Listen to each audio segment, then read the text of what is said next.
What's up, everybody, and welcome to the channel. My name's JD. You guys are gonna be spending a little time with me today, being as you clicked on the video, I guess. So we'll just go ahead and start. This is the first video of the channel. The channel's name is ADHD Ranch. Most of the things I film or will be filming will be taking place here on my I'm technically the third generation little family farmland.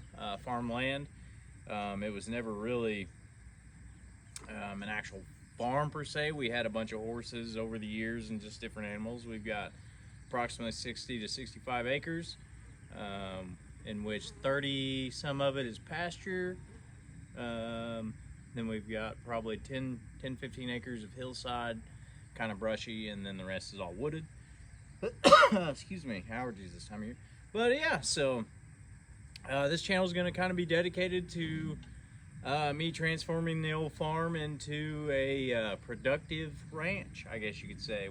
The name of the actual farm itself is West Fork Ranch. My grandparents named it their original farm. I can't remember whether it started in Oklahoma or it started on the other side of the county here.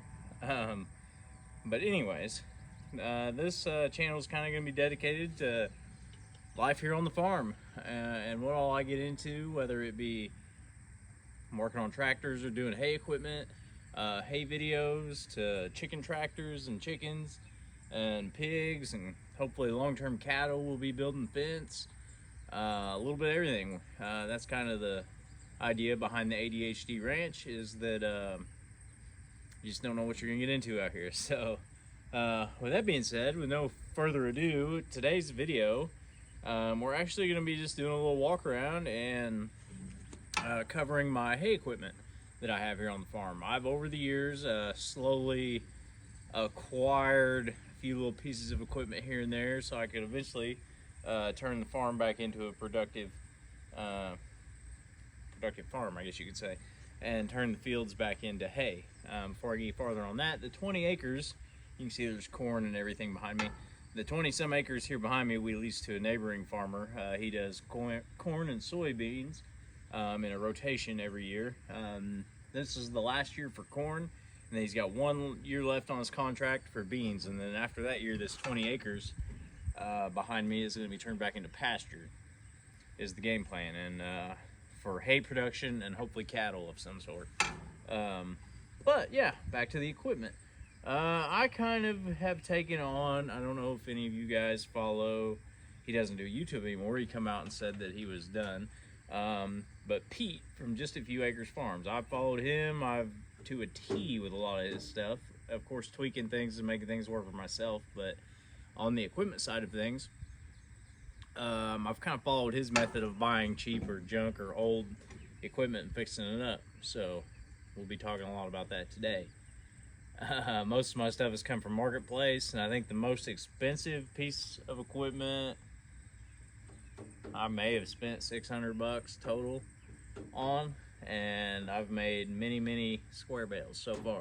We don't do round bales yet. I plan and would like to maybe get into some custom baling and stuff in my area. There's not a lot of people that do small fields and acreages, so I'm trying to hit a different market with that, I guess you could say. But yeah, so without me rambling on any farther, I guess we will dive right into this equipment walk around. And we'll start off with old Betsy here, the Massey Ferguson. So let's get into it. All right, y'all, so we're gonna start out with the horsepower of the operation. It's not a lot, but it's honest work. This is my, I believe 1960s Massey Ferguson 50. It's a 4-cylinder gas engine. It does have power steering, and I do have it working properly. I just tore the tractor down over the last couple months. I put new bushings in the front end where the beam ties into the other parts. You can roast me in the comments. I don't know my technicals on tractors, but replaced some bushings and bearings, and it had a small oil leak and a water leak. So I got those all replaced and repaired and got it fixed. Let's see. It's got a new battery. I done an alternator swap on it. Done away with the generator setup. I done a 3-wire GM alternator. It's regulated internally. Yeah, what else? Let's do a little walk around this thing.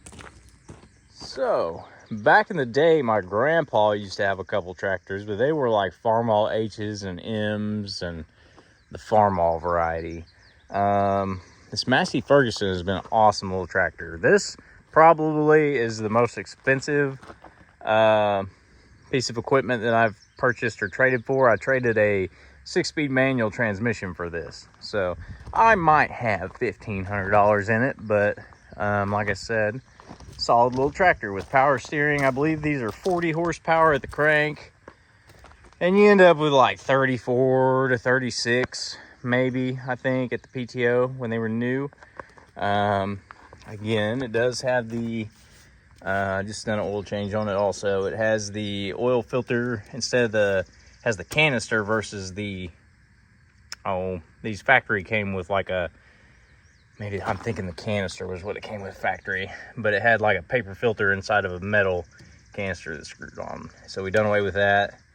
Put a new oil pressure sending unit and sensor area thing, whatever you want to call it. It's got a new belt. We've done the alternator swap. This tractor originally, the manifold come down and the exhaust run down underneath and out the back. Well, in hay, I don't really like that because you got so much heat and the exhaust so close to the ground. So we took the factory muffler and just added a piece of, I don't know what this is, like 3.5-inch pipe, and cut a little miter on it. And yes, as you can tell, it already burned the paint off of it last year. So, but let's see, this is a 3-speed high-low transmission, 1, 2, 3 in reverse, high-low. I need to replace a couple gauges yet. I have the main ones, temperature and oil pressure. It's got the Massey Ferguson system on it with 3-point live PTO. I do not have, the only thing this tractor is missing is I would like live hydraulics on the rear. Just 2 for just being able to raise and lower different implements.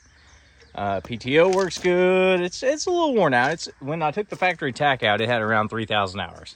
So like, it's not like worn out, but like all the little nitpick things, bushings, bearings, 3-point arms, everything needs a little love, which probably this winter we will be getting into. It's got the spin out wheels. I run around with them stanced out pretty far because we do have quite a bit of hillside up on top of the property that I brush hog or cut or take care of. So it just kind of stabilizes the tractor a little bit. But yeah, this is the Massey Ferguson. Right now, this is kind of the primary horsepower of the operation. So with that being said, we can start talking about the secondary over here. All right, next up we have our 2013 Kubota L3800. It is a hydrostat tractor. I believe it is also in the 38 horsepower range, but like 33 at the PTO, 36, 33, in that ballpark. This ain't gonna be 100% specifics. It's a little dirty right now. I've been grading the driveway and some other things. My grandmother actually bought this brand new in 2013. She's passed now, RIP. But it has around 1,000 hours on it.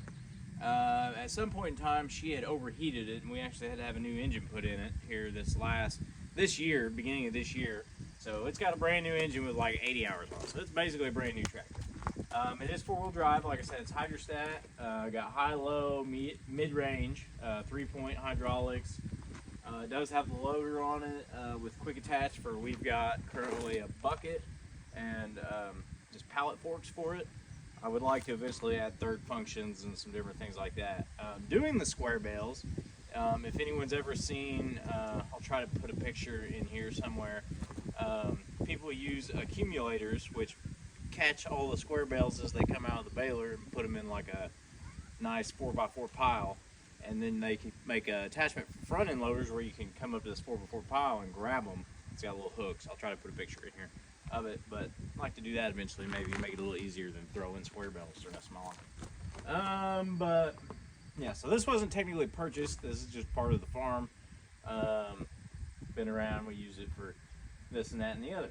So this year I actually used it while the Massey was down to do my cutting, raking, and baling. and it done a phenomenal job. Like I said, it's just now out of break-in hours for the new engine anyways. So yeah, so that pretty much wraps up what we use as far as horsepower for now goes. Like again, like I said, I'm a super small operation. I maybe have in all my hay equipment like $1,500, $2,000 tops. So yeah, so from here we'll move on to how I cut my hay, get it on the ground so it can dry out. So we'll make our way over there and see what we got for that. All right, this here lovely unit is a Ford, I believe it's a 501. Yeah, Ford 501 sickle bar mower. This was the very first mower I bought. It's kind of got some history behind it. I bought it off of a farmer's grandson that used to come out and farm or do hay on this property back with my grandparents a long time ago. So it's got more sentimental value than it does actual value. You couldn't tell by looking at it, but it does cut hay. It's got the 7-foot cut bar on it. It's a very simple unit, 3-point hitch, PTO. It's a little modified. We'll show you. I have modified it a little bit because from the factory, these came, I'll just show you. They've got a pitman arm. From the factory, they have a wooden pitman arm back here that this pulley goes around, makes it go back and forth, cycles your teeth in the cutter bar. Well, you know, I done away with the wooden one because I was breaking them left and right and just welded a solid bar in there. It still has the clasp and everything on this end. I just welded to it as if it was the wooden one. So works really good. When it's cutting good, I run it behind the Massey. It doesn't fit on the Kubota very well. The 3-point arms and links. This has actual braces that help stabilize everything while it's on there, and they don't really fit on there. So we don't use it on the Kubota. But yeah, so this was my first piece of equipment I bought. I got to thinking about it. I do have one more piece of equipment that I use to cut hay with, but it's actually over at my buddy's farm. He's got 7 acres of hay that I'm going to be cutting later this week. This is Monday, I think July 20th, I believe. Tomorrow we've got thunderstorms coming through. Again, I'm in southern Indiana. And then, let's see, from Wednesday to Sunday is supposed to be super nice. So he's got 7 acres of hay he's going to let me cut in half. So we will get over there, and that's where the hay bind is actually at right now, broke down. Which I'll probably add this is going to be one probably super long video, or we may do a part 1, part 2. We'll do part 1 today, and towards the end of the week when I get the hay cut, and as we're cutting hay, we'll do part 2. So this will basically just be an equipment walk around day / introduction to the video. So thank you guys for hanging in there. We'll get something together eventually. But yeah, the old sickle bar mower does a really good job. I've got a couple extra spare parts for it. I think I gave $150 for it. So I'm $150 in that. I traded the transmission for the tractor. Don't really count. So once the hay's laid on the ground, let's do a little look at how we get it raked up into a windrow so we can square bale it. A couple of years ago, me and a buddy went and picked up a couple 5-wheeled rakes, and they have been performing pretty well. Well, I say this one is performing pretty well. I've got this one in a parts rake. What's left of that one? They're both, let me see, Farmhand brand. I'm actually gonna be working on this one a little bit today. It's got a broken plate there that's not allowing the middle wheel to go up and down, but this is as simple as it gets when it comes to rakes. There's no PTO, no nothing. Everything is just inertia / ground driven. When these are all the way down on the ground, looks like I need to replace the tooth, or I had one come loose. When these come down on the ground, just the pressure of these being on the ground and the angle will roll and kick the hay all over into a windrow. So, I mean, can't beat that. I would like to use eventually a couple bar rakes. That's probably going to be the next purchase if I don't go to a round baler.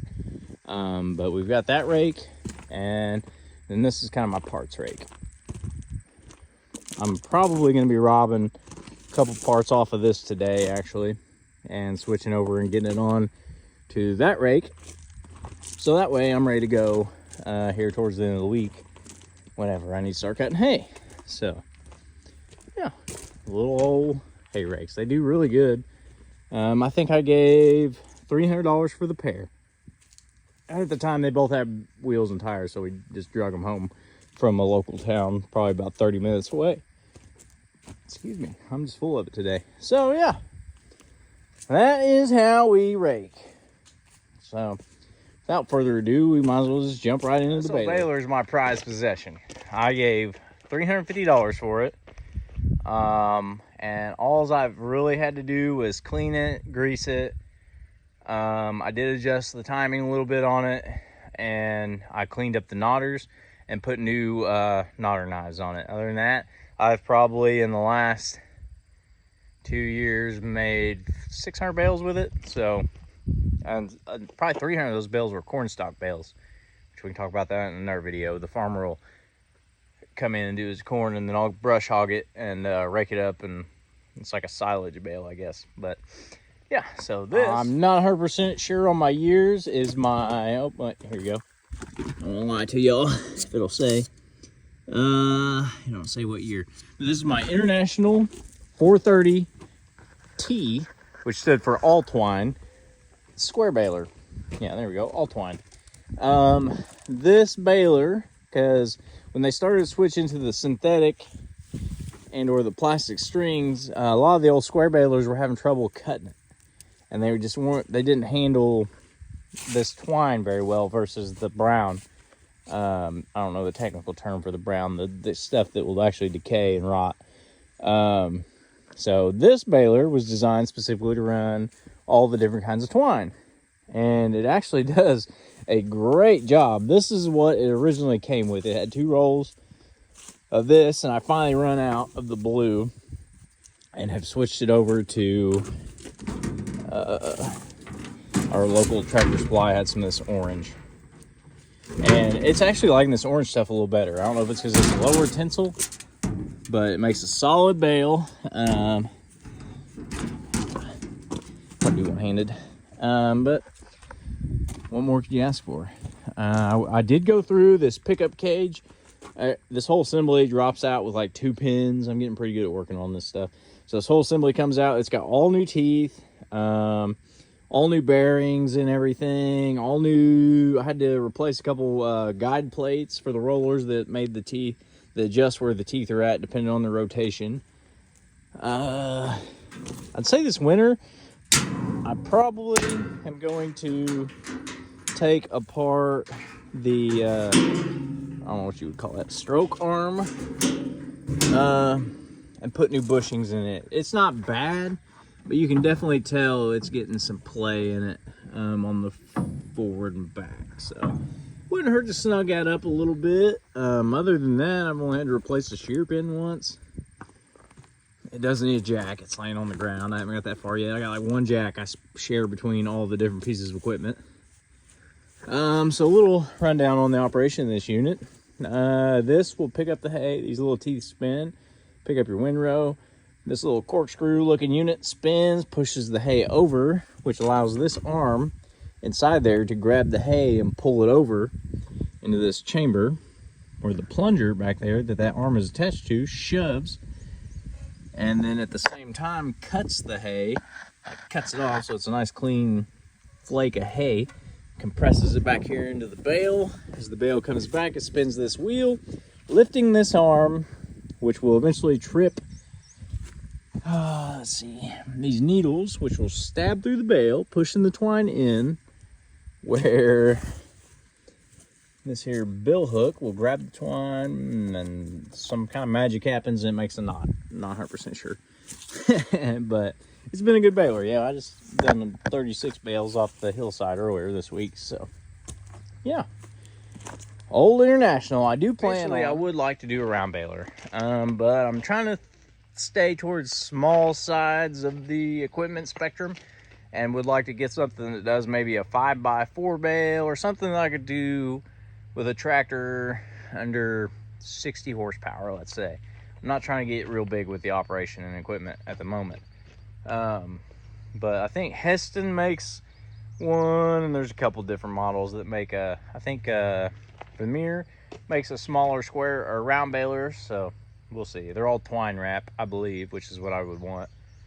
But yeah, so that is the equipment. All right, y'all, that's probably gonna wrap up this first video. It's getting a little long, and we've just pretty well been talking about the equipment, and that's it.